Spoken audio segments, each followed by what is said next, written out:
28வது அதிகாரம் 13-14 வசனம் வாசிக்கிறோம்.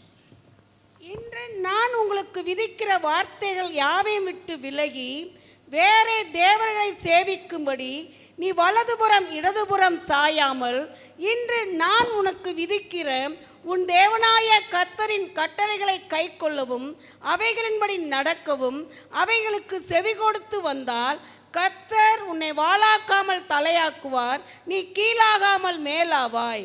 ஆமென். அல்லேலூயா.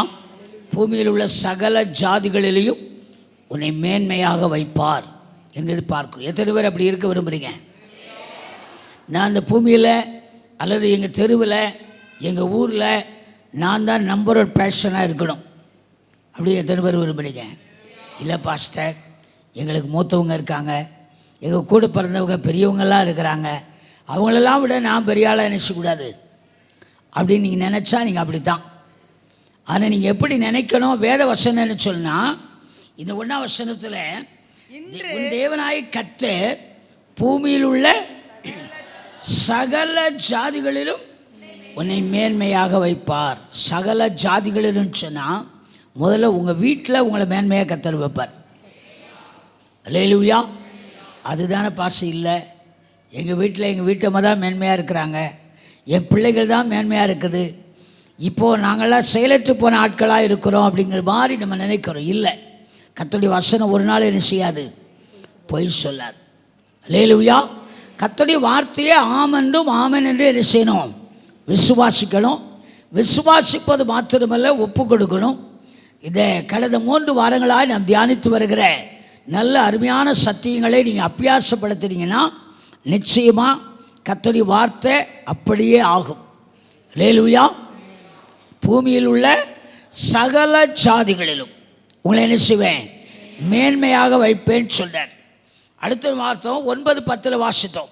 9:10 நீ உன் தேவனாகிய கர்த்தரின் கட்டளைகளை கைக்கொண்டு அவர் வழிகளில் நடக்கும்போது கர்த்தர் உனக்கு ஆணையிட்டபடியே உன்னை தமக்கு பரிசுத்த ஜனமாக நிலைப்படுத்துவார். அப்பொழுது கர்த்தருடைய நாமம் உனக்கு தரிக்கப்பட்டது என்று பூமியின் ஜனங்கள் எல்லாம் கண்டு உனக்கு பயப்படுவார்கள். அல்லேலூயா. இந்த 28வது அதிகாரத்தில், உபாகமம் 28வது அதிகாரத்தில் முதல் 14 வசனங்கள் ஆசீர்வாதத்தின் பட்டியல். அதில் 2ஆம் வசனத்தில் சொல்லப்பட்டிருக்கிறது. 2ஆம் வசனம் வாசிக்கலாம். உன் தேவனாகிய கர்த்தரின் சத்தத்துக்கு செவி கொடுக்கும் போது இப்பொழுது சொல்லப்படும் ஆசீர்வாதங்கள் எல்லாம் உன்மேல் வந்து உனக்கு பலிக்கும். ஆமென். அல்லேலூயா. இப்பொழுது சொல்லப்படும் ஆசீர்வாதங்கள் எல்லாம் உண்மையில் வந்து உனக்கு என்ன செய்யும், பலிக்கும். அது முதலாவதே கர்த்தர் சொல்லிட்டாரு, பூமியில் உள்ள சகல ஜாதிகளிலும் நான் உன்னை மேன்மையாக வைப்பேன். இப்போ நான் கடைசி பகுதியை உங்களுக்கு வாசித்தேன். இன்றைக்கு செய்திக்கு ஆதாரமாக 13-14 வசனத்தில் வாசிக்கலாம். இன்று நான் உங்களுக்கு விதிக்கிற வார்த்தைகள் யாவையும் விட்டு விலகி வேறே தேவர்களை சேவிக்கும்படி நீ வலதுபுறம் இடதுபுறம் சாயாமல் இன்று நான் உனக்கு விதிக்கிற உன் தேவனாகிய கர்த்தரின் கட்டளைகளை கைக்கொள்ளவும் அவைகளின்படி நடக்கவும் அவைகளுக்கு செவி கொடுத்து வந்தால் கர்த்தர் உன்னை வாளாக்காமல் தலையாக்குவார், நீ கீழாகாமல் மேலாவாய். இப்போ 1ஆம் வசனத்துக்கும் 14ஆம் வசனத்துக்கும் சம்மந்தம் இருக்குதா? இருக்குதுன்னு சொல்லுங்க, இல்லை இல்லைன்னு சொல்லுங்க. இருக்குதா இல்லையா? என்ன இருக்குது? அங்கே சொன்னார் ஆசீர்வாதத்தின் காரியத்தை கேட்குறேன். அங்கே சொன்னார், பூமியில் உள்ள சகல ஜாதிகளில் உன்னை என்ன செய்வேன், மேன்மையாக வைப்பேன்னு சொன்னார். இந்த 14 வசனத்தின் கடைசி பகுதி சொல்கிறது, கர்த்தர் உன்னை வாளாக்காமல் தலையாக்குவார், நீ கீழாகாமல் மேலாவாய். நல்லா இருக்குல்ல, ஆசீர்வாதமான வார்த்தையாக இருக்குல்ல, கொஞ்சம் கைத்தட்டலாமே. Price the Lord. ஆனால் நம்ம ஆண்டவர் நிபந்தனை இல்லாமல் யாரையுமே ஆசீர்வதிக்கப்பட்டார். அல்லேலூயா. அல்லேலூயா. நான் இந்த 3 பகுதி வாசித்து காண்பித்து பாருங்க. முதல்ல 1ஆம் வசனம் வாசிங்க. இன்று நான் உனக்கு விதிக்கிற உன் தேவனாகிய கர்த்தருடைய கட்டளைகளின் படியெல்லாம் செய்ய நீ கவனமாய் இருக்கும்படிக்கு அவர் சத்தத்திற்கு உண்மையாய் செவி கொடுப்பாயானால் உன் தேவனாகிய கர்த்தர் பூமியில் உள்ள சகல ஜாதிகளிலும் உன்னை மேன்மையாக வைப்பார். 2ஆம் வசனம் கூட நீ உன் தேவனாகிய கர்த்தரின் சத்தத்துக்கு செவி கொடுக்கும் போது இப்பொழுது சொல்லப்படும் ஆசீர்வாதங்கள் எல்லாம் உன்மேல் வந்து உனக்கு பலிக்கும். இப்போ 9:10 இன்னொருத்தர் 13-14 எடுத்து வைத்துக் கொள்ளலாம். நீ உன் தேவனாகிய கர்த்தரின் கட்டளைகளை கைக்கொண்டு அவர் வழிகளில் நடக்கும்போது கர்த்தர் உனக்கு ஆணையிட்டபடியே உன்னை தமக்கு பரிசுத்த ஜனமாக நிலைப்படுத்துவார். அப்பொழுது கர்த்தருடைய நாமம் உனக்கு தரிக்கப்பட்டது என்று பூமியின் ஜனங்கள் எல்லாம் கண்டு உனக்கு பயப்படுவார்கள். 13-14 இன்று நான் உங்களுக்கு விதிக்கிற வார்த்தைகள் யாவையும் விட்டு விலகி வேறே தேவர்களை சேவிக்கும்படி நீ வலதுபுறம் இடதுபுறம் சாயாமல் இன்று நான் உனக்கு விதிக்கிற உன் தேவனாய கர்த்தரின் கட்டளைகளை கைக்கொள்ளவும் அவைகளின்படி நடக்கவும் அவைகளுக்கு செவி கொடுத்து வந்தால் கர்த்தர் உன்னை வாளாக்காமல் தலையாக்குவார், நீ கீழாகாமல் மேலாவாய். அல்லேலூயா. பூமியில் உள்ள சகல ஜாதிகளை காட்டிலும் நான் உன்னை என்ன செய்வேன்? மேன்மையாக வைப்பேன் அப்படிங்கிறாரு. இங்கே சொல்கிறாரு, கர்த்தர் உனக்கு ஆணையிட்டபடியே உனக்கு தமக்கு பரிசுத்த ஜனமாக என்ன செய்வார்? நிலைப்படுத்துவார் சொல்கிறாரு. இங்கே சொல்கிறாரு 14 வசனத்தில், கர்த்தர் உன்னை வாளாக்காமல் நீ கீழாகாமல் மேலாவாய். இந்த 3 இடத்திலும் ஒரு முக்கியமான நிபந்தனையை ஆண்டவர் வச்சுக்கிறார். ஒரே காரியம்தான். சொல்லுங்க பார்ப்போம். உன் தேவனாய கர்த்தரின் கட்டளைகளை சொல்லுங்க. கட்டளை அப்படிதானா? அவ்வளோதானா? கைக்கொண்டு வாசிக்கிறோம். எல்லாம் ஆண்டவர் தம்முடைய வார்த்தையின்படி செய்ய வல்லமையுள்ளவர். நம்மை பூமியில் உள்ள சகல ஜாதிகளை காட்டிலும் மேன்மையாக வைப்பார், பரிசுத்த ஜனமாக நிலைப்படுத்துவார். எல்லாரும் உங்களை கண்டு பயப்படுற அளவுக்கு தேவன் உங்களை எழுச்சுவார், உயர்த்துவார். வாளாகாமல் கீழாகாமல் மேலாவீர்கள். எல்லா விஷயத்திலும் ஆண்டவர் மிக முக்கியமான காரியத்தை சொல்கிறார். அதாவது இத்தனை வாரமும் பிரசங்கம் பண்ணி வந்த இந்த காரியத்தின் கன்க்ளூஷன், அந்த முடிவுக்கு நேராக நான் இன்றைக்கு வருகிறேன். இந்த முடிவில் நீங்கள் என்ன செய்தாலும் சரி, எத்தனை வருஷம் விசுவாசியாக இருக்கிறேன், எத்தனை பரம்பரையாக இருக்கிறேன், பாரம்பரியமாக இருக்கிறேன், நான் அதை செய்தேன் இதை செய்தேன் அப்படி செய்தேன் இப்படி செய்தேன் என்னமோ சொல்லலாம். எல்லாவற்றையும் காட்டலும் இந்த பூமியில் உள்ள சகல ஜாதிகளை காட்டலும் நீங்கள் மேன்மையாக இருக்க வேண்டும். இந்த உலகத்தில் எல்லாரையும் காட்டிலும் நீங்கள் வேறுபிரிக்கப்பட்ட பரிசுத்தமான செப்பரேட்டாக ஒரு பிரதானமான ஜனம் என்று சொல்கிற நிலைமையிலே கர்த்தர் உங்களை உயர்த்துவார். அடுத்து கர்த்தர் சொல்றார், உன்னை வாளாக்காமல் கீழாக்காமல் மேலாக்குவார். இப்படியெல்லாம் நடக்கணும்னா முதல் இதுக்கு ஒரு பேஸ் இருக்குது. அதைத்தான் 1ஆம் வசனமும் 2ஆம் வசனமும் 9ஆம் வசனமும் 13ஆம் வசனமும் 14ஆம் வசனமும் தெள்ள தெளிவாக சொல்லுகிறது. என்ன அப்படின்னு கேட்டிங்கன்னா, உன் தேவனாய கர்த்தருடைய கட்டளையின்படியெல்லாம் செய்ய நீ கவனமாக இருக்கும்படிக்கு. முதல்ல கட்டளையின்படி செய்ய எப்படி இருக்கணுமா? ரொம்ப கவனமாக இருக்கணும். இன்றைக்கி அதை கவனம் இல்லாமல் இருந்துட்டோம்னா யார் என்ன சொன்னாலும் நம்பி நடுமோசம் போயிடுவோம். அடுத்து சொல்றாரு, கவனமாக இருக்கணும், அவர் சத்தத்திற்கு உண்மையாய் செவி கொடுக்க வேண்டும். 2ஆம் வசனத்தில் சொல்லப்பட்டிருக்கிறது, உன் தேவனாய் கர்த்தரின் சத்தத்துக்கு செவி கொடுக்கும் போது அப்படின்னு சொல்லப்பட்டிருக்கு. அடுத்து 9ஆம் வசனத்தை வாசிச்சு பாருங்க. நீ உன் தேவனாய கர்த்தரின் கட்டளைகளை கைக்கொண்டு அவர் வழிகளில் நடக்கும் போது. 3வது காரியம், முதல்ல என்ன வாசிக்கிற 1ஆம் வசனத்தில் கவனமாய் இருக்கணும். 2வது அவர் சத்தத்துக்கு உண்மையாய் செவி கொடுக்கணும். இங்கே வாசிக்கிறோம், உன் தேவனாய கர்த்தரின் கட்டளையை கை கொண்டு அவர் வழிகளில் நடக்கும் போது. Price the Lord. அடுத்த காரியம் பாருங்க, 13வது வசனம், இன்று நான் உங்களுக்கு விதிக்கிற வார்த்தைகள் யாவையும் விட்டு விலகி. விலகி அப்படின்னா விலகாமல் இருக்கணும். விலகி வேற தேவர்களை சேவிக்கும்படி. விலகிறவன் தான் வேற தேவர்களை சேவிக்கிறான். வேற தேவர்களை சேவிக்கும்படி நீ வலதுபுறம் இடதுபுறம் சாயாமல். இங்கே நிறைய கண்டிஷன் சொல்லப்பட்டிருக்கு. அதாவது யாவையும் விட்டு விலகக்கூடாது, வேற தேவர்களை சேவிக்கக்கூடாது, கர்த்தருடைய வார்த்தையை விட்டு வலதுபுறம் இடதுபுறம் என்ன செய்யக்கூடாது? சாயக்கூடாது. அடுத்து இன்று நான் உனக்கு விதிக்கிற உன் தேவனாய கர்த்தரின் கட்டளைகளை கைக்கொள்ளவும் அவைகளின்படி நடக்கவும் அவைகளுக்கு செவி கொடுத்து வந்தால் இத்தனை காரியம் செஞ்சா கர்த்தர் உங்களை என்ன செய்வார்? வாலாக்காமல் கர்த்தர் உங்களை மேன்மையாய் உயர்த்துவார், பரிசுத்த ஜனமாய் நிலைப்படுத்துவார். இந்த பூமியில் உள்ள எல்லா ஜனங்களையும் ஜாதிகளை காட்டிலும் உங்களை மேன்மையாக வாலாக்காமல் தலையாக்குவார், கீழாகாமல் மேலாவீர்கள். இதுதான் இந்த மாதத்தில் கர்த்தர் உங்களுக்கு கொடுத்த மிகப்பெரிய முக்கியமான பிரதானமான காரியம். ஆண்டவர் என்னை மேன்மைப்படுத்துவார், பரிசுத்தப்படுத்துவார், என்னை அப்படி ஆக்குவார், இப்படி ஆக்குவார், நான் தொட்டதெல்லாம் தொடங்கும், எல்லாம் சரியாயிடும் அப்படின்னு சொல்லிட்டு நம்ம இஷ்டம் போல வாழ்கிற வாழ்க்கை இல்லை. நீங்கள் இந்த உபாபோசத்து 28 அதிகாரத்தை மறுபடி வாசிக்கணும். இந்த 14 வசனத்தில் 6 வசனம் கர்த்தருடைய கற்பனை கட்டளைகளை கைக்கொள்ளவும் செவி கொடுக்கவும் உண்மையாய் கவனமாயிருக்கவும் உண்மையாய் செவி கொடுக்கவும் அதன்படி நடக்கவும் அதை விட்டு விலகாதபடி வேற தேவர்களை சேவிக்காதபடி வலதுபுற இடதுபுற சாயாமல் அவருடைய கட்டளையின்படியே செய்ய நீங்கள் உங்களை அர்ப்பணிச்சிங்கன்னா கர்த்தர் பூமியில் உள்ள சகல ஜாதிகளை காட்டிலும் சகல ஜனங்களை காட்டிலும் உங்களை என்ன செய்வார்? மேன்மையாக வைப்பார், கீழாகாமல் வாலாகாமல் தலை. நீங்கள் இருக்கிற இடத்துல நீங்கள் தான் தலை. எத்தனை பேர் விசுவாசிக்கிறீங்க? நான் தான் மெயின், என்ன வச்சுதான். ஒரு அலுவலகத்தில் இருப்பீங்கனால நீங்கள் தான் முக்கியமான ஆள்.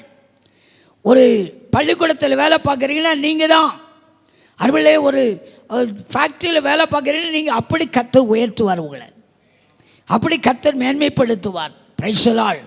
நான் எப்படி கடந்த காலங்களில் நாம் அதை பார்த்தோம். யோசேப்பை பார்த்தோம், தானியேலை பார்த்தோம், சாத்ராக் மேஷாக் ஆபேத்நேகோ பார்த்தோம். அதுபோல அந்நிய தேசத்தில் சிறை கைதிகளாய் போனவர்கள், சிறைப்பிடிக்கப்பட்ட போனவர்கள், இன்னும் காலவரையின்றி ஜெயிலில் அடைக்கப்பட்ட யோசேப்பு, யோசுவா, மோசே, இவர்களெல்லாம் கொண்டு கர்த்தர் மேன்மையான உயர்வான காரியத்தை செய்ததை நான் பார்த்தோம். அவர்கள் ஆராதிக்கிற தேவனைத்தான் நீங்களும் நான் என்ன செய்றீங்க? ஆராதிக்கிறீங்க, அப்படி தானே? ஆமாம். அதனால் நாம் தேவ சமூகத்தில் இந்த காரியத்தை எனக்கு சமயம் இல்லை அப்படின்னாலே அருமையிலே உங்களுக்கு வார்த்தை வடிவிலே வாசித்து தெரிந்து கொள்ளுங்கள் என்று சொல்கிறேன். இந்த 14 வசனத்துக்குள்ள 6 வசனங்கள் கர்த்தருடைய வார்த்தை, கர்த்தருடைய கற்பனை, கர்த்தருடைய கட்டளை என்கிறதை அதிகமாய் வலியுறுத்துகிற காரியத்தை பார்க்கிறோம். Price the Lord. இந்த 28வது அதிகாரத்தில் அருமையிலே மீத எத்தனை வசனம் இருக்குது தெரியுமா? மொத்தம் அதில் எத்தனை வசனம் இருக்குது தெரியுமா? 68 வசனங்கள் இருக்கிறது. அதற்கு அப்புறமாக 15லேருந்து சாபத்தின் பட்டியலை வாசிக்கிறோம். 15ஆம் வசனம் வாசிங்க. இன்று நான் உனக்கு விதிக்கிற உன் தேவனாகிய கர்த்தருடைய எல்லா கற்பனைகளின் படியும் கட்டளைகளின் படியும் நடக்க கவனமாய் இருக்கிறதற்கு அவர் சத்தத்திற்கு செவி கொடாதே போவாயாகில் இப்பொழுது சொல்லப்படும் சாபங்கள் எல்லாம் உன்மேல் வந்து உனக்கு பலிக்கும். போதும். இப்போ மீத வசனங்களில் இந்த ஒரு வசனம் இப்படி சொல்லுது. அடுத்த 2 இடத்துல தான் சொல்லப்பட்டிருக்குது. கர்த்தருடைய வசனத்தை விட்டு கர்த்தரை விட்டு விலகி வேறு தேவர்களை சேவித்தால் அப்படின்னு சொல்லி. மிச்சம் 68 வசனத்தில் இதை 14, 3, 17 வசனத்தை கழிச்சிட்டிங்கன்னா எத்தனை வசனம் இருக்குது? 50 வசனங்கள் முழுமையாய் சாபத்தின் பட்டியல். நீ வீட்டில் போய் கொஞ்சம் உட்கார்ந்து நின்று நிதானமாக படித்து பாருங்க. அதுபோல கர்த்தர் ஆசீர்வாதத்தின் வழிகளை சுருக்கமாய் நமக்கு வைத்து வைத்திருக்கிறார். கர்த்தருடைய கட்டளை, கற்பனை, அதாவது நம்ம வேதத்தை கையில் வச்சிருக்கிறோம், வீட்டில் இருக்குது, ஆனால் வேதத்தை வாசிக்கிறோமா அப்படிங்கிறது கொஞ்சம் கேள்விக்குறியாக இருக்குது. 1ஆம் சங்கீதத்திலே சங்கீதக்காரர் சொல்லுகிறான், துன்மார்க்குடைய ஆலோசனை நடவாமல், பாவியுடைய வழியில் இல்லாமல், பரியாசக்காரர் உட்கார இடத்தில் உட்காராமல், கர்த்தருடைய வேதத்தில் பிரியமாயிருந்து இரவும் பகலும் தியானமாயிருக்கிற மனுஷன் பாக்கியவான் என்று சொல்லிட்டு அங்கே ஆசீர்வாதத்தின் காரியத்தை பார்க்கிறோம். 3ஆம் வசனத்தில் வாசிக்கிறோம், அவன் நீர்க்கால்களில் ஓரமாக நடப்பட்டு தன் காலத்தில் தன் கனியை தந்து இலையுதிராக இருக்கிற மரத்தை போல் இருப்பார், அவன் செய்வதெல்லாம் வாய்க்கும். அல்லேலூயா. சங்கீதம் 37:5 சொல்லப்பட்டிருக்கிறது, உன் வழியை கர்த்தருக்கு ஒப்புவித்து அவர் மேல் நம்பிக்கையாரு, அவரே காரியத்தை செய்வாரே வாய்க்க பண்ணுவார். கர்த்தருடைய கட்டளையும் கற்பனையும் அருளே நிறைவேற்றுகிற மனுஷனாக இருக்கணும். இயேசு கிறிஸ்து தான் தெய்வம், அவரை தவிர வேற தெய்வம் இல்லை, அவரை தவிர இரட்சகர் இல்லை. கவனிக்கிறீங்களா? தூக்குறீங்களா? இரட்சகர் இல்லை, அவரை தவிர மீட்பர் இல்லை. இந்த உலக வாழ்க்கைக்கும் மறு உலக வாழ்க்கைக்கும் இவ்வுலகத்துக்கும் அருளே நித்திய ஜீவனுக்கும் அவர்தான் என்று சொல்லி விசுவாசிக்கிற விசுவாசத்தில் சரியாக இருக்கணும். ரோமர் 10வது அதிகாரத்தில் சொல்லப்படுகிற ரட்சிப்பின் காரியத்தை கவனமாக இருக்க வேண்டும். அவர்தான் தெய்வம், அவர்தான் எனக்காக பாடுபட்டார், மரித்தார், இரத்தம் சிந்தினார், அடக்கம் பண்ணப்பட்டார், உயிர்த்தார், உயிரோடு இருக்கிறார், எனக்காக ஒரு ஸ்தலத்தை ஆயத்தம் பண்ணி கொண்டு இருக்கிறார், அவருக்காக காத்து கொண்டு இருக்கிற என்னை சேர்த்துக்கொள்ள அவர் திரும்ப வருவார். இது வேதம், கட்டளை, கற்பனை, ஆண்டவர் சொல்லியிருக்கிற வார்த்தை.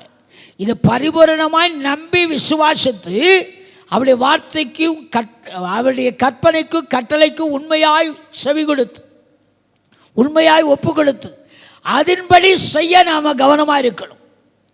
அடுத்தபடியாக விசுவாசிக்கிற நாம் மனம் திரும்ப வேண்டும் என்று சொல்லி ஆண்டவர் சொல்றார். அது தேவனுடைய வார்த்தை. மனம் திரும்புங்கள், பரலோக ராஜ்யம் சமீபமாக இருக்கிறோம். மனம் திரும்ப நம்ம குணப்படணும்னு இருக்கு. குணப்பட்ட நாம் பரிசுத்தாவின் அபிஷேகத்தை பெற்றுக்கொள்ள வேண்டும், பரிசுத்தமாய் ஜீவிக்க வேண்டும், ஆண்டவருக்காய் வரங்களை கிருபைகளை வல்லமைகளை பெற்று தேவனுக்காய் அனுதினமும் நம்முடைய ரட்சிப்பு நிறைவேற வேணும், பிரயாசப்படும். இவைகளெல்லாம் வேதத்தில் சொல்லப்பட்டிருக்கிற கட்டளைகள், கற்பனைகள். பிரதானமான 2 கற்பனையை பார்க்கிறோம். தேவனாய் கர்த்தரிடத்தில் முழு இதயத்தோடும் முழு பலத்தோடும் முழு ஆத்மாவோடும் அன்பு கூறுவாயாக. நீ உன்னிடத்தில் அன்பு கூறுவல பிறனிடத்தில். இது தேவன் நமக்கு கொடுத்திருக்கிற நியமங்கள். இவைகளெல்லாம் கேட்கிறோம். ஆனால் இந்த வேத புஸ்தகத்தை தேடி வாசித்து நான் இன்றைக்கு என்ன செய்ய வேண்டும், எப்படி பேச வேண்டும், எப்படி நடக்க வேண்டும், என்னை குறித்து தேவனுடைய திட்டம் என்ன என்பதை தேவ சமூகத்தில் அமர்ந்திருந்து ஜெபித்து அருமையிலே கர்த்தருடைய வார்த்தையை அனுதினமும் வாசித்து அவருடைய கட்டளை கற்பனை கை கொண்டிருக்கனா இல்லையா என்று சொல்லி அருமையிலே தேவ சமூகத்திலே நம்மை அர்ப்பணித்து வாழ்வோமானால் கர்த்தருடைய வாளாக்காமல் கீழாக்காமல் பூமியில் உள்ள சகல சாதிகளை காட்டிலும் மேன்மையாக வைப்பார். இந்த பூமியில் நீங்கள் ஒரு வேறுபரிக்கப்பட்ட ஜனம் என்கிறதையும் உங்களை கண்டு ஜனங்கள் பயப்படுகிற அளவுக்கு கர்த்தர் உங்களை உயர்த்துவார். அப்போஸ்தலர் நடபடிகளை பார்த்தீங்கன்னா சபை வளரும் பொழுது அருமையிலே அங்கே வாசிக்கிறோம், அவர்களை குறித்த பயமும் அச்சமும் அந்த தேசத்தில் தான் உண்டாயிற்று. எப்படி உண்டாயிற்று அப்படின்னு கேட்டிங்கன்னா, அவர்கள் தேவனுக்கும் தேவனுடைய வார்த்தைக்கும் தங்களை முழுமையாய் ஒப்பு கொடுத்ததுனாலே அப்படி ஆயிற்று. அல்லேலூயா. இன்றைக்கி நம்முடைய வாழ்க்கையிலும் கூட நம்முடைய தேவன் நம்மை கனப்படுத்துகிறவர், மேன்மைப்படுத்துகிறவர், உயர்த்துகிறவர், ஆசீர்வதிக்கிறவர், எல்லா விதத்திலும் இந்த உலகத்திலும் விருத்தி அடையப்படுகிற தேவன். அல்லேலூயா. இவ்வளவு வாழ்க்கையில் நான் கடந்த நாட்களை சொல்லியிருக்கிறேன், நித்திய ஜீவனை சோதரிக்கிற பரலோக அனுபவம் என்பது அங்கே போன பிற்பாடு அல்லது மரணத்துக்கு பிற்பாடு அல்ல. இந்த உலகத்தில் நீங்கள் வாழ்கிற நாட்களே தேவனுடைய ராஜ்யம் உங்களுக்குள்ளே இருக்கிறது என்பதை பார்க்கிறோம். ரோமர் கடிதத்தில் அப்போஸ்தலர் பவுல் ரொம்ப தெளிவாக எழுதியிருப்பார். தேவனுடைய ராஜ்யம் உங்களுக்குள்ளே இருக்கிறது. அது புசிப்பும் குடிப்பும் அல்ல, பரிசுத்தாவினால் உண்டாகிற சந்தோஷமாக இருக்கிறது. அப்போ இப்போ முதலாவது காரியம், நீங்கள் மேன்மைப்படுத்தப்பட வேண்டுமானால் என்ன செய்யணும்? அந்த 1-2 வசனம், உபாகமம் புஸ்தகம் 28, 1-2, 9, 10, 13, 14 இந்த வசனங்கள் என்ன சொல்லப்பட்டிருக்குது அப்படின்னு பார்த்தீங்கன்னா, கர்த்தருடைய வார்த்தைக்கு செவி கொடுக்க கவனமாக இருக்கணும், உண்மையாக செவி கொடுக்கணும். 9வது வசனத்தில் என்ன வாசிக்கிறோம்? நீ உன் தேவனாகிய கர்த்தரின் கட்டளைகளை கைக்கொள்ள வேண்டும், அவர் வழிகளில் நடக்கும்போது அவர் வழியில் நடக்க வேண்டும். கர்த்தர் உனக்கு போதும். 10வது வசனத்தின் முதல் பகுதி வாசிங்க. அப்பொழுது கர்த்தருடைய நாமம் உனக்கு தரிக்கப்படும் என்று பூமியில் உள்ள சகல ஜனங்களும் பார்த்து உனக்கு அறிவிப்பார்கள், பயப்படுவார்கள். 13வது வசனத்தை வாசிங்க. இன்று நான் உங்களுக்கு விதிக்கிற வார்த்தைகள் யாவையும் விட்டு விலகி வேறே தேவர்களை சேவிக்கும்படி நீ வலதுபுறம் இடதுபுறம் சாயாமல் இன்று நான் உனக்கு விதிக்கிற உன் தேவனாகிய கர்த்தரின் கட்டளைகளை கைக்கொள்ளவும் அவைகளின்படி நடக்கவும் அவைகளுக்கு செவி கொடுத்து வந்தால் கர்த்தர் உன்னை வாளாக்காமல் தலையாக்குவார், நீ கீழாகாமல் மேலாவாய். அங்க சொல்றார் பாருங்க, கவனமா இருக்கணும், உண்மையாய் செவி கொடுக்கணும். முதல் அவசரத்தில். இப்போ 13ஆம் வசனத்தில் சொல்றாரு, கர்த்தருடைய வார்த்தை விட்டு விலகி வேறே தேவர்களை சேவிக்காதபடி கர்த்தருடைய வசனத்தை விட்டு வலதுபுறம் இடதுபுறம் சாயாம. அதில் கேர்ஃபுல்லாக இருக்கணும். கவனம் என்பது அதுதான். நான் போகிறது சரிதானா, கர்த்தருடைய வார்த்தையின்படி தான், ஆண்டவருடைய கற்பனையின்படி தான் என்னுடைய ஜீவியம் இருக்கிறதா, என்னுடைய ஜெபம் இருக்கிறதா, ஆராதனை இருக்கிறதா, என்னுடைய காரியம் இருக்கிறதா என்று சொல்லி என்னை நானே பார்க்க கவனமாக இருக்கணும். அவைகளின்படி செய்ய கவனமாக இருக்கணும். அவர் வழியில் நடக்க கவனமாக இருக்க வேண்டும். அதில் நாம் உண்மையாக இருக்கணும். அப்படி இருப்போமானால் கர்த்தர் இந்த உலகத்தில் மேன்மைப்படுத்துவார், பரிசுத்த ஜனமாய் நிலைப்படுத்துவார், கீழாகாமல் வாளாகாமல். உங்களுடைய எல்லா காரியமும், படிப்பாக இருக்கலாம், வேலையாக இருக்கலாம், தொழிலாக இருக்கலாம், பிள்ளைகள் காரியமாக இருக்கலாம், மனைவி புருஷன் காரியமாக இருக்கலாம், நிகழ்காலமாக இருக்கலாம், எதிர்காலமாக இருக்கலாம், எல்லாவற்றிலும் கர்த்தர் உங்களை மேன்மைப்படுத்துகிற தேவன். அல்லேலூயா. கர்த்தர் உங்களை உயர்த்துகிற ஆண்டவன். அதனால முதலாவது கர்த்தருடைய வார்த்தையின்படி, இதுதான் நம்மை மேன்மைப்படுத்துவதற்கும் உயர்த்தப்படுவதற்கும் விருத்தி அடைவதற்கும் அல்லது ஆசீர்வதிக்கப்படுவதற்கும் செழிப்பாக்கப்படுவதற்கும் அருமையிலே அஸ்திபாரமான காரியம். கர்த்தருடைய வேதத்தில் பிரியமாக இருந்து அதன்படி செய்ய கவனமாக இருப்பீங்கன்னா கர்த்தர் உங்களை அவர் சொன்னபடி, அங்கே சொல்லப்படுகிறது, அவர் தமக்கு ஆணையிட்டபடியே அவர் மாறாத தேவன். 7ஆம் வருஷத்தில் வாசிக்கிறோம், மாறாத தேவன். அவர் வாக்குத்தத்தத்தில் உண்மையுள்ளவர். அவர் சொல்லுகிற வார்த்தையின்படி அப்படியே செய்ய வல்லமையுள்ளவர். அருமையானவர்களே, அடுத்தபடி கர்த்தரை கனப்படுத்தப்படும். வேத வசனத்தின்படி செய்கிற நீங்கள் எல்லா விதத்திலும் ஆண்டவரை கனப்படுத்த வேண்டும். ஏன்னா கனத்துக்கும் மகிமைக்கும் மேன்மைக்கும் உரியவர் யாரு? யாரு? யாரு? நீங்க கனப்படுத்த, நீங்க மேன்மைப்படுத்த வேண்டிய ஒரே ஒருவர் ஆண்டவர் தான். அவருக்கு புகழ் பாடணுமே ஒழிய, அவரை துதிக்கணும், ஸ்தோத்தரிக்கணும், மகிமைப்படுத்தணும், அவருக்கு மகிமையா வாழணுமே ஒழிய வேற யாருக்கும் நம்ம விசரி கிடையாது. அல்லேலூயா. என்னை ரட்சிப்புகளை நடத்தணுமுங்க, அவங்களெல்லாம் நினைக்கலாம், அவங்களெல்லாம் சிந்திக்கலாம். ஆனால் அவங்கள் புகழ் பாட தேவன் நம்ம என்ன செய்யவில்லை, ரட்சிக்கவில்லை. அல்லேலூயா. 1 புத்தகத்தில் 16 நினைக்கிறேன், 16:27.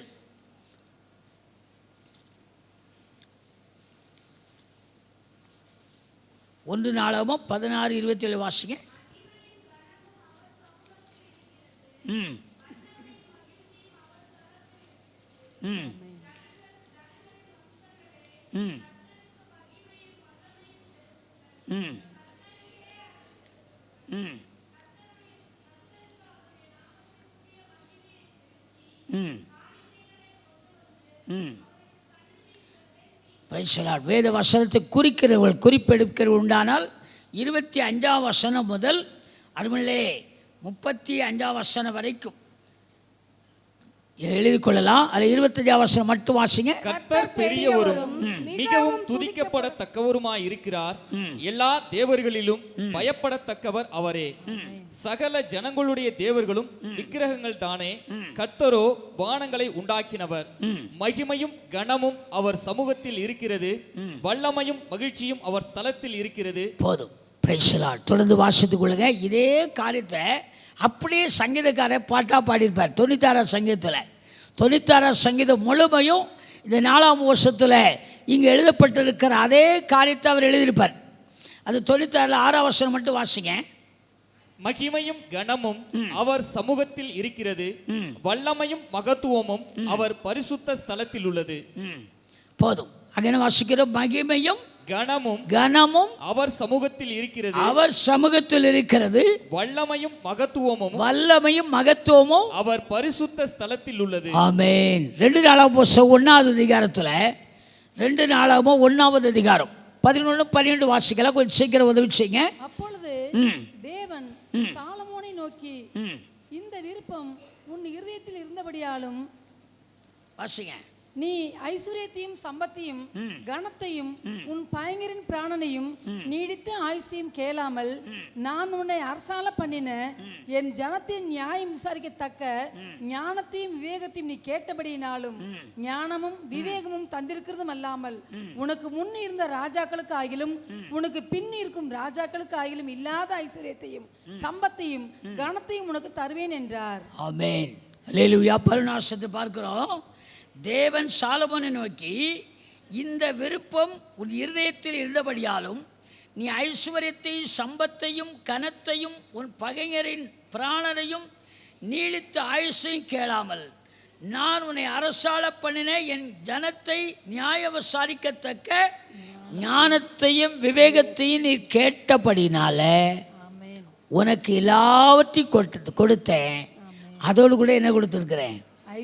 கனத்தை கொடுத்திருக்கிறேன். அல்லேலூயா. மேன்மையை நான் செஞ்சிருக்கிறேன், கொடுத்திருக்கிறேன் சொல்லார். ஏன்னா அவனிடத்துல தான் ஐஸ்வர்யமும் கனமும் மேன்மையும் இருக்கிறது. 1 நாளாம் புஸ்தகத்தில் வாசிக்கிற 17-18 1 நாளாம் புஸ்தகம் 17வது அதிகாரம் 18 வசனத்தில் வாசி பாருங்க. அடியானுக்கு உண்டாகும் கணத்தை பற்றி தாவீது அப்புறம் உம்முடைய சொல்வது என்ன? தேவரீர் உமது அடியானை அறிவீர். கர்த்தாவே, உமது அடியானின் நிமித்தமும் உமது இருதயத்தின்படியும் இந்த பெரிய காரியங்களை எல்லாம் அறிய பண்ணும்படிக்கு இந்த பெரிய காரியத்தை எல்லாம் செய்தீர். கர்த்தாவே, நாங்கள் எங்கள் காதுகளால் கேட்ட எல்லாவற்றின் படியையும் தேவரீருக்கு நிகரானவர் இல்லை, உம்மை தவிர வேற தேவனும் இல்லை. தொடர்ந்து வீட்டில் போய் படித்துக் கொள்ள அந்த பகுதியை. உம்மை தவிர வேறொருவர் இல்லை. எங்களை கனப்படுத்த, மேன்மைப்படுத்த, உயர்த்த, எங்களை எல்லா விதத்திலும் கீழாகாமல் மேலாக்க, வாளாகாமல் தலையாக்க, உம்மை தவிர உமக்கு நிகரானவர் ஒருவரும் இல்லை, இல்லவே இல்லை. அல்லேலூயா. எத்தனை பேர் விசுவாசிக்கிறோம்? அவர் தான் உங்களை கனப்படுத்த முடியும். அதே நாள் 29வது அதிகாரத்தில் 12வது வசனத்தில் சொல்லப்பட்டிருக்கிறது. 29:12 ஐஸ்வர்யமும் கனமும் உம்மாலே வருகிறது. தேவரீர் எல்லாவற்றையும் ஆளுகிறவர். உம்முடைய கரத்திலே சத்துவமும் வல்லமையும் உண்டு. எவரையும் மேன்மைப்படுத்தவும் பலப்படுத்தவும் உம்முடைய கரத்தினால் ஆகும். ஆமென். அல்லேலூயா. அங்கே தெளிவாக சொல்லப்பட்டது. அப்போ முதலாவது கர்த்தருடைய வார்த்தை, ரெண்டாவது கர்த்தரை நீங்களும் நானும் கனப்படுத்த புரிந்திருக்க வேண்டும், தெரிந்திருக்க வேண்டும். அல்லேலூயா. எல்லா விதத்திலும் எரேமியா சொல்றார், மேன்மை பாராட்டுகிறவன். யாரை குறித்தா மேன்மை பாராட்ட வேணுமா? கர்த்தரை குறித்து தான். இது உலகத்தில் யாரை குறித்தும் மேன்மை பாராட்ட தகுதி உள்ளவர்கள் அல்ல.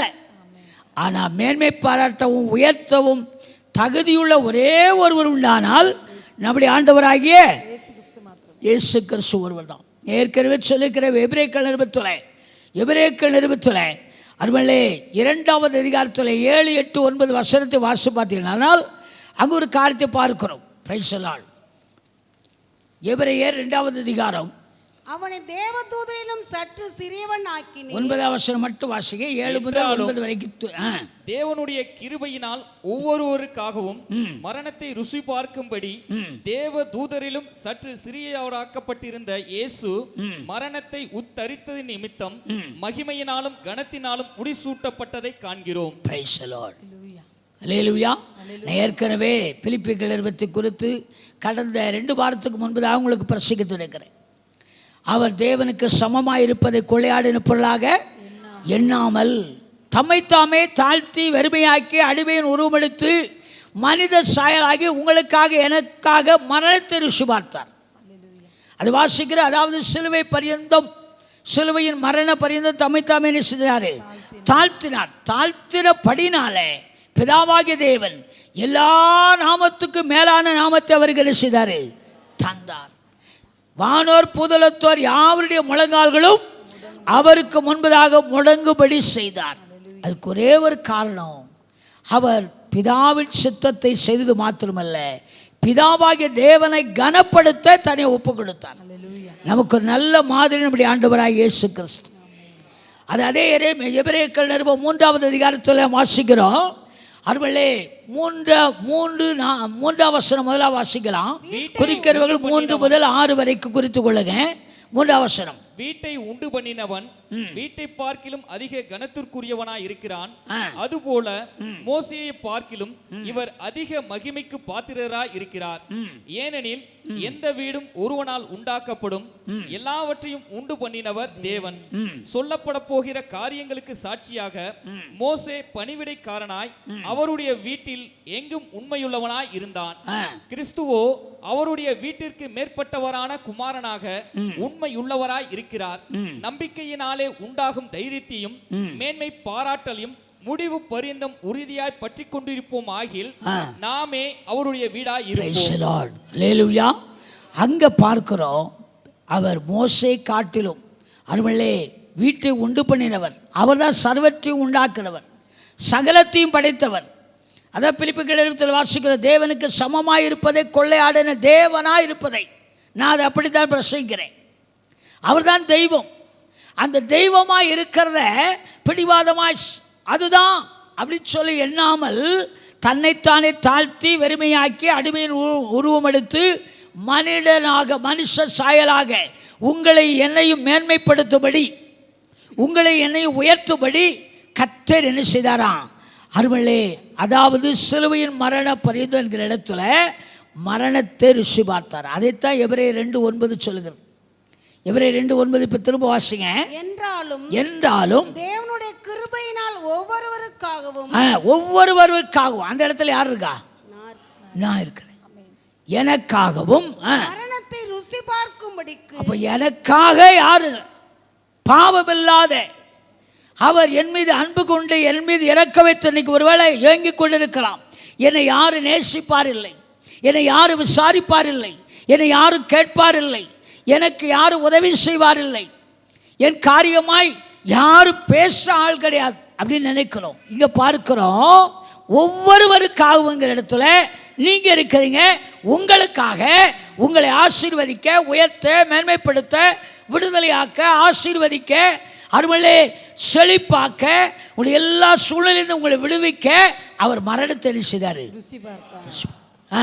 மரணத்தை ருசி பார்க்கும்படிக்கு தேவதூதரிலும் சற்று சிறியவராக்கப்பட்டிருந்த இயேசு மரணத்தை உத்தரித்தது நிமித்தம் மகிமையினாலும் கனத்தினாலும் முடிசூட்டப்பட்டதை காண்கிறோம். Praise the Lord. ஹல்லேலூயா. மகிமையினாலும் கனத்தினாலும் என்ன செய்தாராம்? முடிசூட்டப்பட்டது. நான் ஏற்கனவே 2வது பாயிண்டா சொல்லி இருக்கிறேன். மகிமைக்கும் கனத்துக்கும் பாத்திரமானவர் அவர்தான். அதனாலே கர்த்தருடைய வார்த்தை, வசனம், கட்டளை, கற்பனை உண்மையாய் செவிகொடுத்து கவனமாய் அருளை வலதுபுற இடதுபுற சாயாமல் கட்டளைப்படி கற்பனைப்படி நீங்க வாழ்கிற நீங்க அவரை மாத்திர கனப்படுத்த ஜாக்கிரதையா இருக்கணும். ஏன்னா உங்களை கனப்படுத்த, உங்களை மேன்மைப்படுத்த, உங்களை என்னை ஆசீர்வதிக்க, விடுதலை ஆக்க, அருளை உயிர்ப்பிக்க அல்லது பரலோகத்துக்கு அவரோடு கூட சேர்த்து கொள்ள உங்களுக்காக எனக்காக அவர் மரணத்தை செய்தாரு. ருசி பார்த்து மகிமையினாலும் கனத்தினாலும் முடிசூட்டப்பட்டார். அதே காரியத்தில் அதைத்தான் அப்போஸ்தலன் பவுல் சொல்வார். ஓட்டத்தை ஓடி முடித்தேன், விசுவாசத்தை காத்து கொண்டேன், இது முதல் நீதியின் கிடை எனக்காக வைக்கப்பட்டிருக்கிறது. எனக்கு மாத்திரமல்ல, அவருடைய பிரசன்னமாகுதலை விரும்புகிற யாவருக்கும் என்று சொல்கிறதை பார்க்கும். அல்லேலூயா. அவருடைய பிரசன்னமாகுதலை விரும்புகிற யாவருக்கும். அதனால கனத்துக்கும் மகிமைக்கும் மேன்மைக்கும் உரியவர் அவர்தான். பேருக்கு எழுத்தில் கூட பேதுரு சொல்வார். 2 பேர் நினைக்கிறேன்.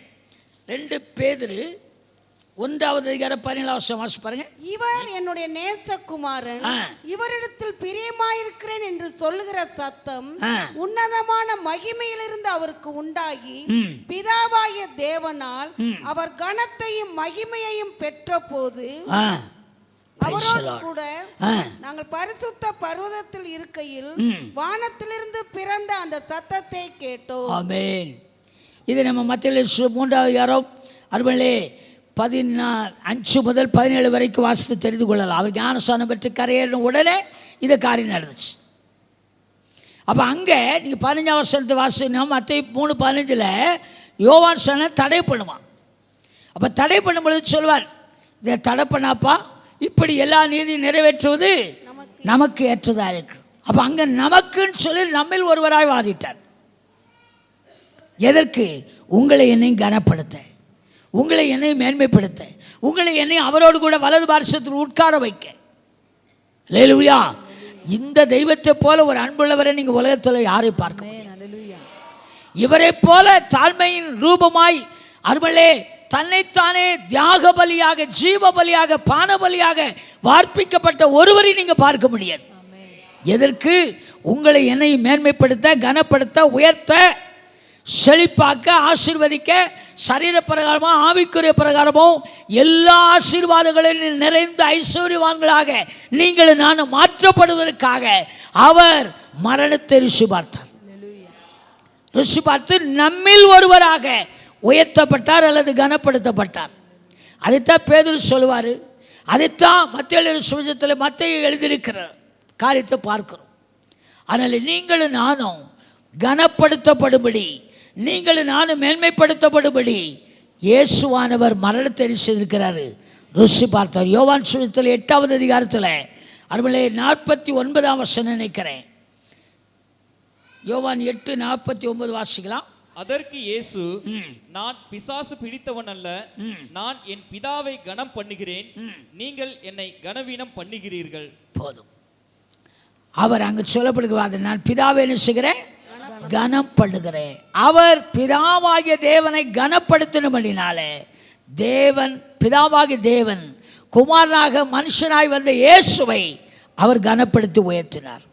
இந்த இடத்துல நான் சொல்கிறேன், யோவான் சுவிசேஷத்தில் ஆண்டவராக இயேசு சொன்னார், நான் பிதாவை கனம் பண்ணுவது போல என்னை நீங்கள் என்ன செய்யணும்? கனப்பட வேண்டும்.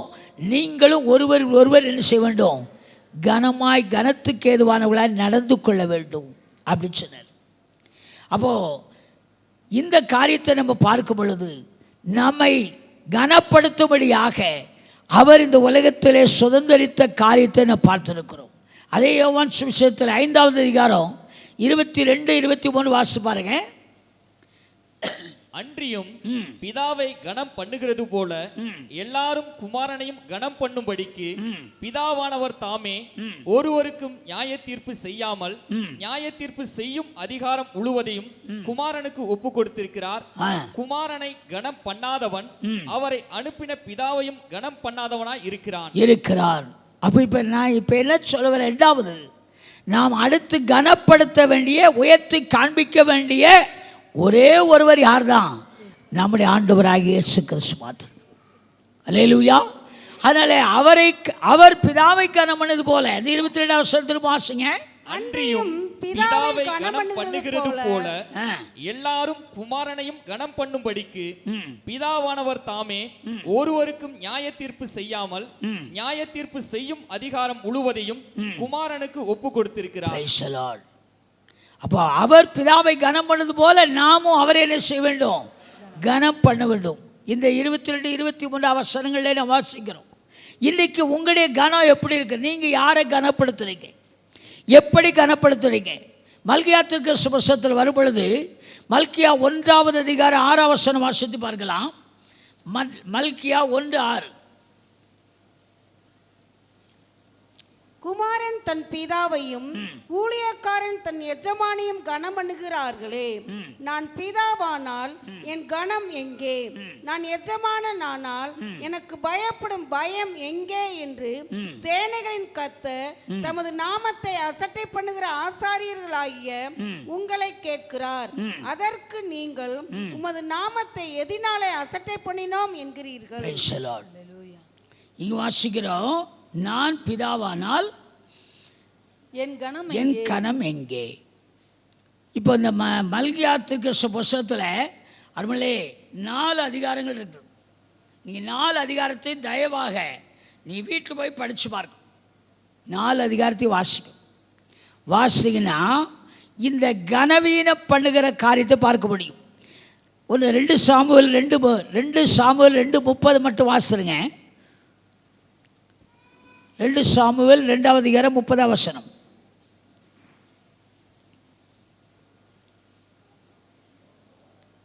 யோவாப் அப்னேரை தொடராமல்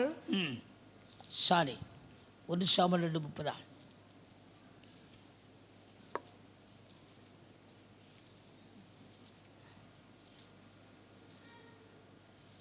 ஒன்று ஆ ம் ம் ம் ஆ ம் ம் ம் ம்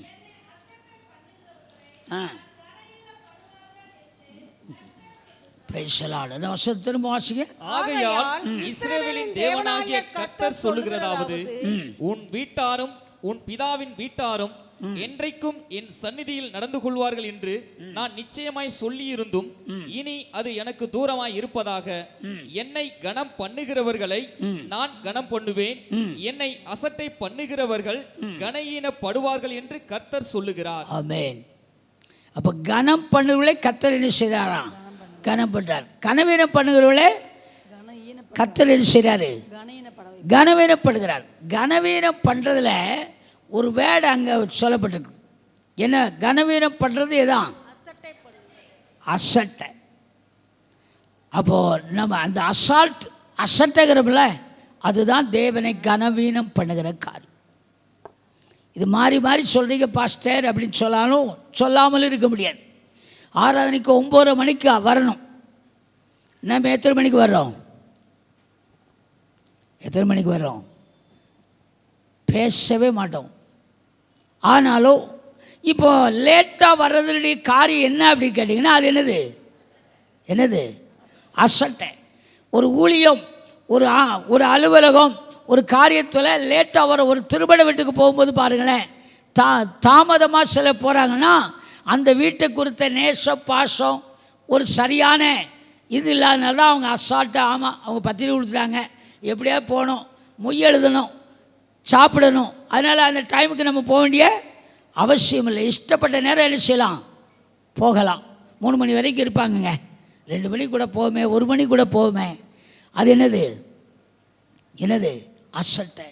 இப்போ இங்கே மல்கியாவில் வாசம் பாருங்கள், அந்த 6ஆம் வசனத்துலேயும் அந்த 1ஆம் அதிகாரம் 6ஆம் வசனத்தில் அந்த வார்த்தையை பார்க்கிறோம். நான் பிதாவானால் என்னை கனம் எங்கே அப்படின்னு கேட்குறார். வாசிங்க. குமாரன் தன் பிதாவையும் ஊழியக்காரன் தன் எஜமானையும் கனம் பண்ணுகிறார்களே, நான் பிதாவானால் என் கனம் எங்கே? நான் எஜமானனானால் எனக்கு பயப்படும் பயம் எங்கே என்று சேனைகளின் கர்த்தர் தமது நாமத்தை அசட்டை பண்ணுகிற ஆசாரியர்களாகிய உங்களை கேட்கிறார். Price the Lord. அங்கே வாசிக்கிற பாருங்க, நான் பிதாவானால் என் கனம் எங்கே? நான் எஜமானால் எனக்கு பயப்படும் பயம் எங்கே என்று சேனைகளின் கர்த்தர் தமது நாமத்தை அசட்டை பண்ணுகிற ஆசாரியர்களாகிய உங்களை கேட்கிறார். அதற்கு நீங்கள் உமது நாமத்தை எதனாலே அசட்டை பண்ணினோம் என்கிறீர்கள். கீழே வாசிங்கன்னா எதனாலே அசட்டை பண்ணார். இப்போ ஒரு காரியம் இங்கே சொல்லப்பட்டிருக்குது. அசட்டை வருவதற்கு காரணம் என்னவென்று சொன்னால், அதுக்கு பயப்படுற, தேவனுக்கு பயப்படுகிற பயம் இல்லாததுனால தான் அசட்டை. எங்கேயும் போய் உங்களுக்கு ஜட்ஜ்மெண்ட் பண்ண வேண்டியதில்லை. பரலோகத்தில் போய் ஞாபக புஸ்தகமோ ஜீவ புஸ்தகமோ திறந்த பிற்பாடு ஜட்ஜ்மெண்ட் பண்ண வேண்டியதில்லை. இங்கேயே ஜட்ஜ்மெண்ட் வாசப்படியிலே இருக்குது. நம்ம எந்த காரியத்துக்கு கர்த்தருக்கு அடுத்த காரியத்தில் தாமதமாக செய்கிறோம் அல்லது அசட்டையாக செய்கிறோன்னா அர்த்தம் என்ன? உண்மையாய் கர்த்தருக்கு பயப்படுற தெய்வ பயம் இல்லாத காரணம். நீங்கள் ஏற்றுக்கொண்டாலும் சரி, ஏற்றுக்கொள்ளாவிட்டாலும் சரி, இங்கே சொல்லப்பட்டிருக்கிறோம். நாங்கள் எதனால் அசட்டை பண்ணினோம் என்கிறீர்கள் அப்படின்னா, கீழே அப்படியே தொடர்ந்து 7ஆம் வசனம் முதல் 10ஆம் வசனம் வரைக்கும் அருமலே எதனால் அசட்டை பண்ணுகிறார்கள் என்கிறதை பயம் இல்லாதபடி. சிலருடைய வாழ்க்கையில் பாவம் பிரவேசிக்க காரணம் என்ன? கீழ்ப்படியாமல் வர காரணம் என்ன? தேவனுக்கு விரோதமாய் பாவம் செய்கிறார்கள், விரோதமான சில காரியங்களை செய்கிற காரணம் என்ன? கர்த்தரை குறித்த உண்மையான தெய்வீக பயம் இல்லாத காரணம். பயம் இருந்தால் அசட்டையும் அசால்ட்டும் நம்ம வாழ்க்கையில் என்ன செய்யாது? வராது. 9 மணிக்கு ஜெபம்னா 8:45 வந்து யார் வந்தாலும் வராட்டாலும் முழங்கால் போட்டு ஜெபம் பண்ணிட்டு இருப்போம். 10 மணிக்கு உபவாசம் ஜெபம்னா அதுக்கு முந்தி 5-10 நிமிஷத்துக்கு முன்னாடி நிற்போம். அதுதான் தெய்வ பயம். அதே மாதிரி கர்த்தருக்காக ஊழியம் செய்கிற விஷயத்தில், கொடுக்கிற விஷயத்தில், செயல்படுகிற விஷயத்தில், எல்லா விஷயத்திலும் அவர்கள் இந்த மல்கியாவின் புஸ்தகத்தில் 3 மிக முக்கியமான காரியம் சொல்லப்பட்டிருக்கு. ஒன்று தெய்வ பயம் இல்லாத காரியம், 2வது பரிசுத்த குலைச்சல், 3வது கர்த்தருக்கு உரிய பலி செலுத்தாத அறிவு. கனம் பண்ணுதல் என்கிறதுக்கு இன்னொரு சரியான பதம் பலியிடப்படுதல் என்று அர்த்தம். சாக்ரிஃபைஸ். சில நேரம் லேட்டாக வர்றோம் அப்படின்னா நம்ம காரணம் சொல்லுவோம். இன்றைக்கி ஒரு நாள் தான் லீவ் பாஸ்டர், அதனால் கொஞ்சம் நேரம் என்ன செய்கிறோம், தூங்கிக்கிறோம். இன்றைக்கி தான் துணி துவைப்போம், இன்றைக்கி தான் ஒற்றை எடுப்போம், இன்றைக்கி தான் க்ளீன் பண்ணுவோம், இன்றைக்கி தான் எல்லா காரியத்தையும் செய்வோம், மார்க்கெட்டுக்கு இன்றைக்கி தான் போவோம் அப்படின்னு சொல்லுவோம். அப்போது கர்த்தருக்கு பயப்படுற பயம் இருந்தால் அதெல்லாம் அப்புறப்படுத்திடுவோம். அதான் தியாகப்படிடுவோம், நேரப்பட எழுப்புவோம், நேரப்பட செயல்படுவோம். அப்போ தேவனை கனப்படுகிற விஷயம் என்கிறது அசட்டை உங்கள் வாழ்க்கையில் இருந்தாலே. நீதிமொழி புஸ்தகத்தில் பார்த்தீங்கன்னா அசட்டையாக இருக்கிறவை என்ன ஆசீர்வாதத்தை பெறுவான், சுறுசுறுப்புள்ளவை என்ன ஆசீர்வாதத்தை பெறுவான்னு பார்க்கிறோம். சுறுசுறுப்புள்ளவன் யாருக்கு முன்பு தான் நிற்பானா, ராஜாக்களுக்கு முன்னாடி. ஆமேன். நல்லா பயன்படுத்திக்கிங்க.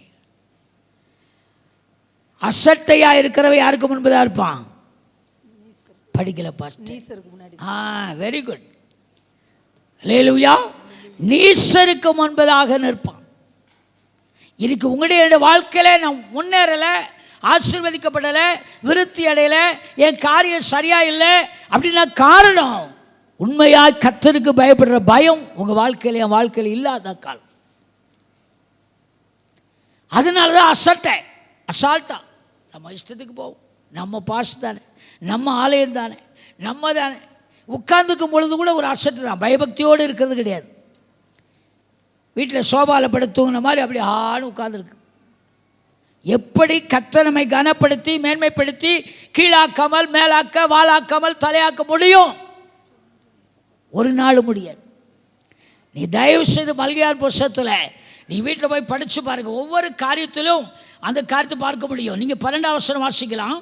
1வது அதிகாரம் 12ஆம் வசனம். நீங்களோ கர்த்தருடைய பந்தி அசுத்தமானது என்றும் அதன் ஆகாரமாகி அதன் பலன் அற்பமானது என்றும் சொல்லுகிறதினாலே என் நாமத்தை பரிசுத்த குலைச்சல் ஆக்குகிறீர்கள். பதிலா 2வது காரியம் என்ன ஆக்குறாங்க, நீங்களோ பரிசுத்த குலைச்சல் ஆக்குறாங்க.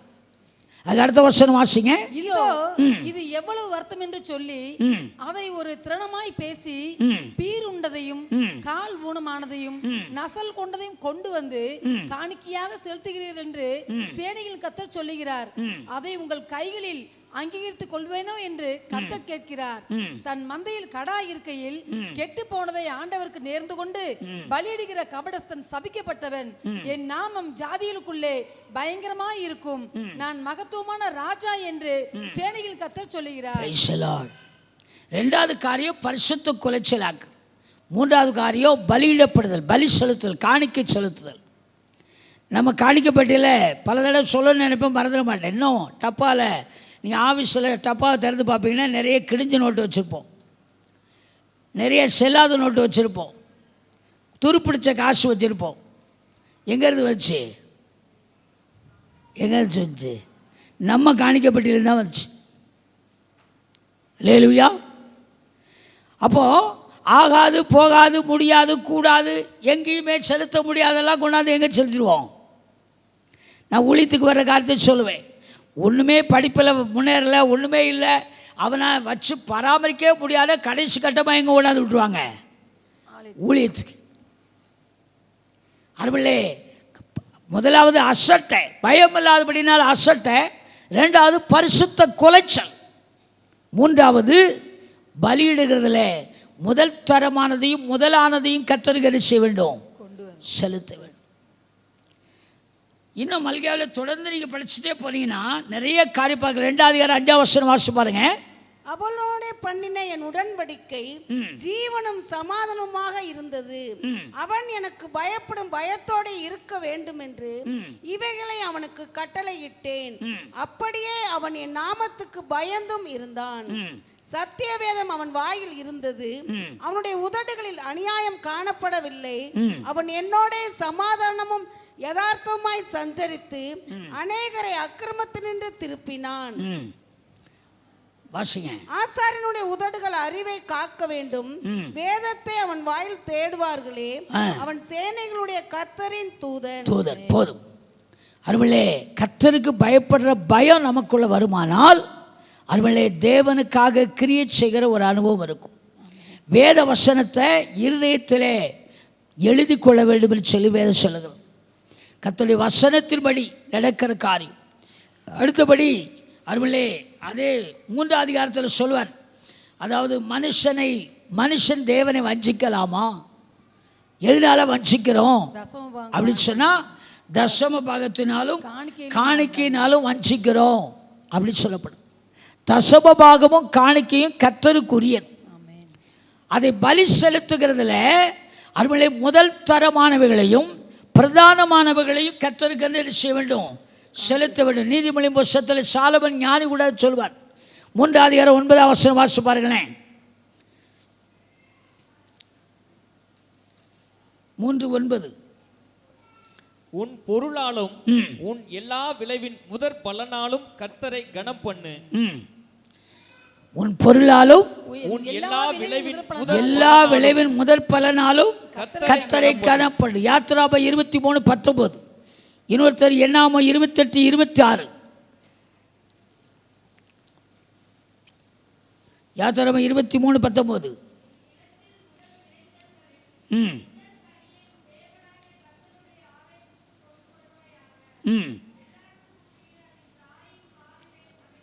போதும். அதுக்கு எண்ணாமோ 28:26, யாத்திராம 23:19, லேவியராகமம் 2:12, நெகேமியா 10:35. இதெல்லாம் நீங்கள் வாசித்து தெரிந்து கொள்ளுங்க. லேவியராம 2:12 மட்டும் வாசிக்கலாம்.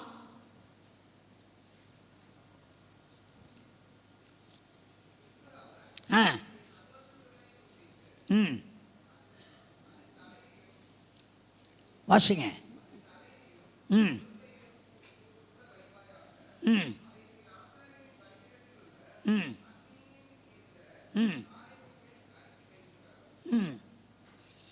சாரி, 19ஆம் வசனம் நினைக்கிறேன்.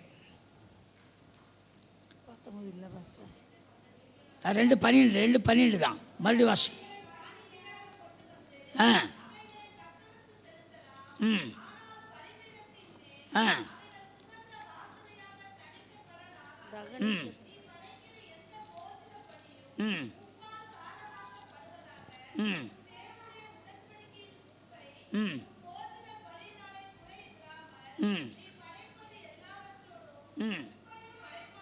போதும்.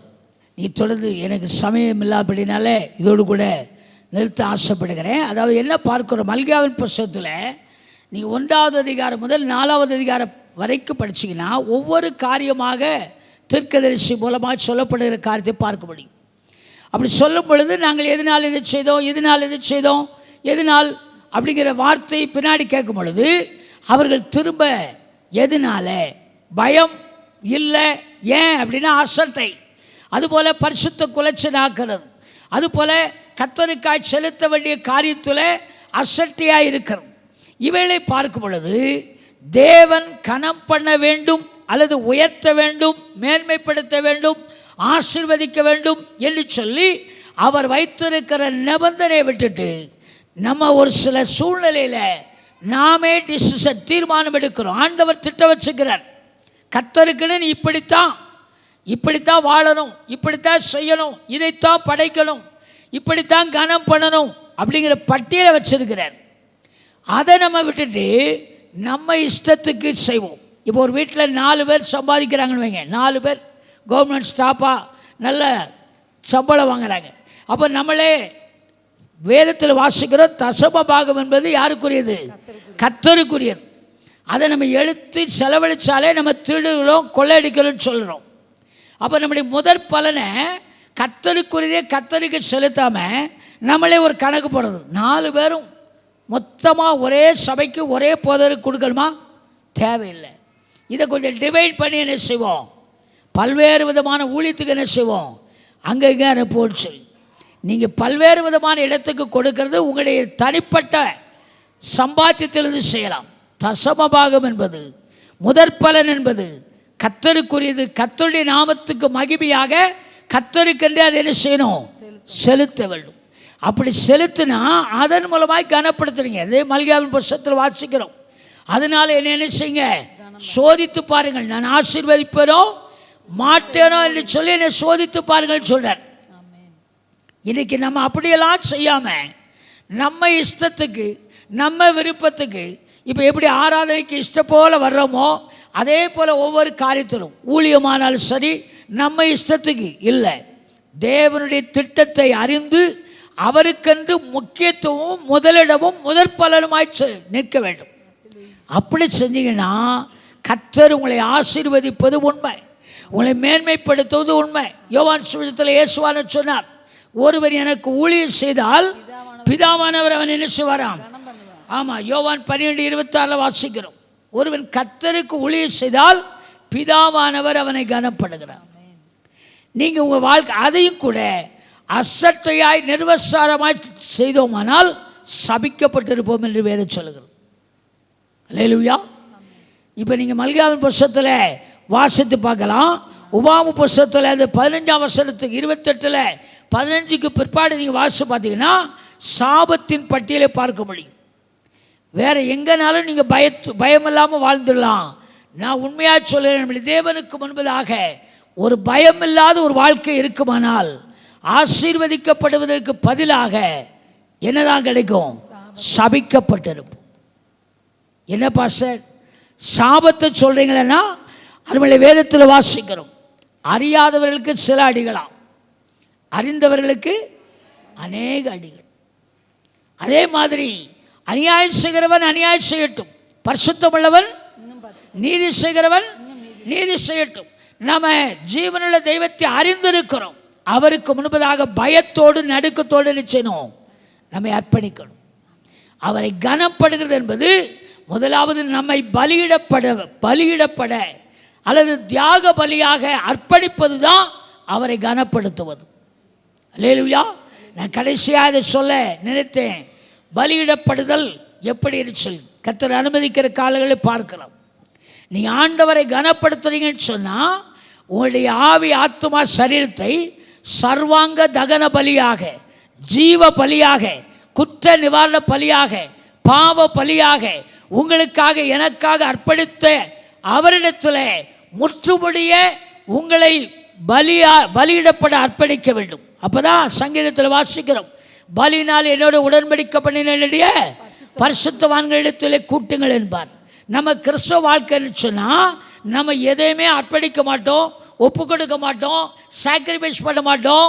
இப்படியே ஒரு வாய்க்கால் மாதிரி, ஒரு ரோடு போட்டது மாதிரி, தண்டவாளம் மாதிரி, ஏதோ மனதிருமணி ஞானசாரத்தோ சபையில் மெம்பர் ஆகிட்டோம், பாடுறோம், துதிக்கிறோம், வேதத்தை வாசிக்கிறோம், பாஸ்டரோட ஊழியத்துக்கு போகிறோம், அம்மாவோட ஊழியத்துக்கு போகிறோம், ஜெபம் பண்ணுறோம், இதான் நினைக்கிறோம். எல்லாவற்றை காட்டிலும் ஜீவ பலியாக ஒப்பு கொடுக்க வேண்டும். அதுதான் கர்த்தரை கனப்படுகிறதுல மிக முக்கியமான காரியம்.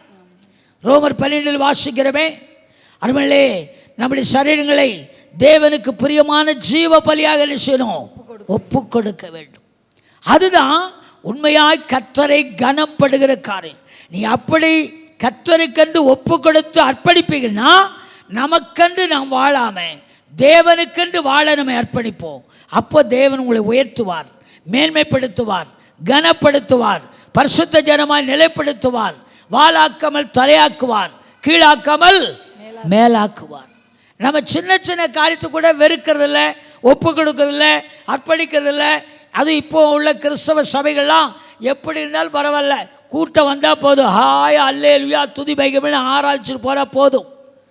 ஒரு பரிசுத்த வாழ்க்கை, ஒரு வேறுபட்ட ஜீவியம், அருமையிலே பிரித்தெடுக்கப்பட்ட அனுபவம், அர்ப்பணிக்கப்பட்ட வாழ்க்கை, ஒப்பு கொடுக்கப்பட்ட காரியம் இன்றைக்கு சபைகளிலே கிறிஸ்தவர்களுக்குள்ளே இல்லாததுனால தான் நாம் கனப்படுத்துவதற்கு பதிலாக கனவீனப்படுகிறோம். நான் வாசித்தமே 1 Samuel 2:30 வாசித்தோம் அல்லவா, என்னை கனம் பண்ணுகிறவளை நான் கனம் பண்ணுவேன், கனவீனப்படுத்துவதை நான். அதனால் நம்ம ஆண்டவர் அன்புள்ளவர், இரக்கமுள்ளவர், கிருபையுள்ளவர். எங்களை அப்படியெல்லாம் நான் எப்படி இருந்தாலும் அதெல்லாம் அட்ஜஸ்ட் பண்ணிடுவார். உங்கள் வீட்டிலே அட்ஜஸ்ட் பண்ண மாட்டாங்களே, ஆண்டவர் எப்படி அட்ஜஸ்ட் பண்ணுவார்? அதனால் கர்த்தர் தெய்வமானால் கர்த்தரை பின்பற்றும் பரிசுத்த ஜனம், பயபக்தி உள்ள ஜனம், அவர்களை பரிசுத்த குலைச்சல் ஆக்காதபடி, அசட்டை நிர்வசாரம் இல்லாதபடி தேவனுக்காய் நம்மை அர்ப்பணித்து வாழ்கிற ஒரு உத்தம வாழ்க்கையை கர்த்தரிடத்தில் ஒப்புக் கொடுப்போம். நிச்சயம் கர்த்தர் நமக்கு உதவி செய்வார். எல்லாரும் முழங்கால் படிட்டு கண்களை மூடி ஆண்டவர் சமூகத்தில் நம்மை அர்ப்பணித்து இந்த உலகத்தில் மேன்மையான ஒரு வாழ்க்கையை பெற்றுக்கொள்ள வேண்டுமானால், மேன்மையான ஒரு அனுபவத்தை பெற்றுக்கொள்ள வேண்டுமானால், தேவ சமூகத்தில் ஒரு ஒப்பு கொடுக்கப்பட்ட இன்னைக்கு கேட்ட சத்தியத்தின்படி தேவனுக்காக முதலாவது கர்த்தருடைய வார்த்தை, இரண்டாவது கர்த்தரை கனப்பட வேண்டும். அவர் பிதாவாகி தேவனை பண்ணியது போலவே நீங்களும் நானும் அவரை கனப்பட வேண்டும். கனப்படுகிறதில் உண்மையான தெய்வ பயம் இருக்க வேண்டும், உண்மையான பரிசுத்த ஜீவியம் இருக்க வேண்டும். முதலாவது உங்களையும் என்னையும் முதல் தரமாய் ஒப்பு கொடுக்க வேண்டும், அர்ப்பணிக்க வேண்டும். அப்படி செய்வோமானால் நிச்சயமாக நம்முடைய ஆண்டவர் நம்மை மேன்மைப்படுத்துவது உண்மை, நம்மை உயர்த்துவது உண்மை, நம்மை ஆசீர்வதிப்பது உண்மை. கர்த்தர் நம்மோடு கூட பேசியிருக்கிறபடினால நம்ம எல்லாரும் ஆண்டவருடைய நாமத்துக்கு மகிமையாக ஸ்தோத்திர பலிகளை செலுத்தி தேவனை மகிமைப்படுத்தலாமே.